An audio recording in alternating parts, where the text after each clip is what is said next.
বন্ধুরা চলে আসলাম রান্না করতে কলার বলি। এটা আপনারা চট্টগ্রামে যারা আছেন সচরাচর সবাই চিনেন। এখানে নিয়েছি কচু, এটাগুলো হচ্ছে পটিয়ার কচু ছাড়া, আর নিয়েছি বেগুন, আর নিয়েছি কলার বলি। আমরা কলার কুশাকে, আমরা কলা গাছের এই কুশাকের ভিতরে বলি হিসেবে গণ্য করি।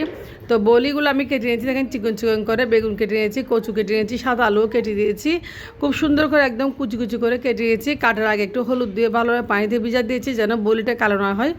তো কালো হয় নাই। এখন আমি মরিচ, হলুদ, লবণ একটু ভালোভাবে দিয়ে পানি দিয়ে সামান্য চুলায় বসিয়ে দিব। তো দেখেন সামান্য পরিমাণ দিয়ে বেশি দিতে যাবেন না। আমি দিয়েছি তেজপাতা কয়েকটা, তেজপাতা দিয়ে চুলায় সামান্য পানি দিয়ে এগুলো সিদ্ধ করে নেব। আর এই রান্নাটা কিন্তু খুবই সুস্বাদু হয়, বিশেষ করে আমাদের চট্টগ্রামের মানুষরা বেশি খায়। উত্তরবঙ্গের মানুষ খায় কিনা আমি জানি না সেটা, তবে আমাদের চট্টগ্রামের মানুষরা বেশি পছন্দ করে।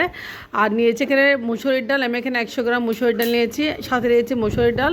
এখন আমি সব কিছু একসাথে ভালোভাবে চুলায় সিদ্ধ করে নেব খুব সুন্দর করে, যেন ভালোভাবে কুক হয়ে যায়।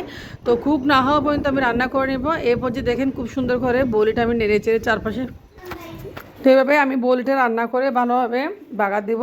তো এক পর্যায়ে বলিগুলো সিদ্ধ হয়ে উঠছে, দেখেন ভালোভাবে সিদ্ধ হয়ে গেছে এবং অনেকটা সিদ্ধ হয়ে গেছে, যেন কুক হয়ে গেছে। তো তেল ছাড়া ভালোভাবে আমি সিদ্ধ করে নিয়েছি। দেখেন ডালটাও ফুটতে উঠতে শুরু করেছে। তো আপনারা কমপক্ষে 20 মিনিট বড়িটা রান্না করবেন। 20 মিনিট হলে আসলে হয়ে যায় খুব তাড়াতাড়ি, মানে আধ সিদ্ধ হলে নামিয়ে ফেলা যায়।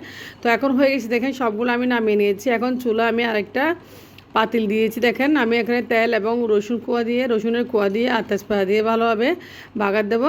রসুনগুলো একটু কালচে না হওয়া পর্যন্ত আমি বলিটা এখানে বাগার দেবো না। এটা হচ্ছে কলার বলি, আমাদের চট্টগ্রামে যে বলে আমি এভাবে বলতেছি। আর আমাদের চট্টগ্রামের মানুষ, আপনারা বুঝতে পারতেছেন আমাদের চট্টগ্রামের কথার মধ্যে একটা ভালো সুর রয়েছে। তো যা হোক না কেন, এখন রসুনগুলো ভালোভাবে কালচে কালচে কালার করে নিয়েছি, তেলে ভেজে নিয়েছি।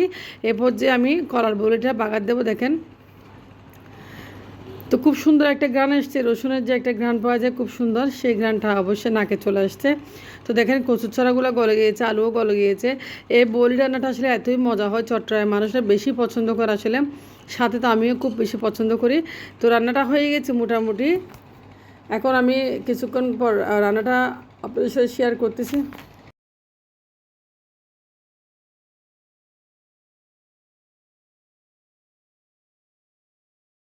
তো রান্নাটা প্রায় হয়েছে, দেখুন খুব সুন্দর করে রান্নাটা আমি আপনার সাথে শেয়ার করতেছি, যেহেতু দুপুরে ভাত খাবো।